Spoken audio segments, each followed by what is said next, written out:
Viewers, the prospects of direct talks between the United States and Iran remain dim as Tehran hardens its negotiating position in the middle of the ongoing war.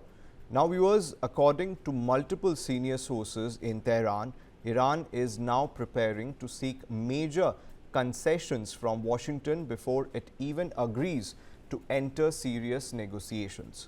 Now, these demands include guarantees against any future US or Israeli military attacks, compensation for war damage, and even formal control over the Strait of Hormuz, one of the world's most critical energy choke points. Now, viewers, the Strait of Hormuz handles nearly 1/5 of global oil and LNG traffic, making it a powerful strategic lever in this conflict. Now, sources also say Iran has drawn a clear red line on its ballistic missile program, refusing to discuss any limitation despite expected US demands for curbs on both missile and nuclear capabilities. Now, viewers, inside Iran, the balance of power is also shifting. Now, Iran's Islamic Revolutionary Guard Corps is now playing a much stronger role in decision making, significantly reducing the government's room for flexibility at negotiating table. Now, this hardening position comes even as President Donald Trump claimed yesterday that very strong talks have already taken place with Tehran.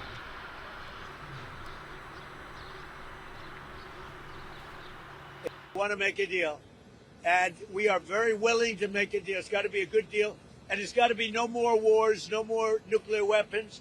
They're not going to have nuclear weapons anymore. They're agreeing to that. Any of that stuff is no deal.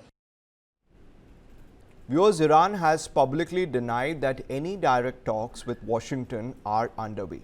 Instead, diplomatic contacts are currently limited to indirect message passing through countries including Egypt, Turkey, and several Gulf states.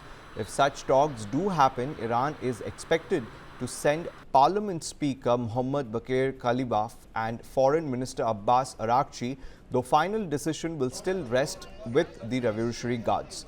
Now, viewers, Israeli officials, however, believe the chances of any breakthrough remains low. They say Iran is unlikely to accept US demands to scale back its missile and nuclear programs, which Tehran considers essential for its security after recent strikes. Now, trust between the two sides has also collapsed after Iran was attacked while talks were underway last year and again during the current round of diplomatic contacts before the war escalated. Now, meanwhile, military signaling from both sides continue to raise the stakes. President Donald Trump had set a deadline for Iran to fully reopen the Strait of Hormuz, warning of possible strikes on Iranian power infrastructure. Now, that deadline has now been extended by 5 days. Viewers, for now, mediation channels remain active, but direct negotiations have not yet begun. Now, the message from Tehran is very clear that the United States may be proposing talks, but Iran is setting the terms.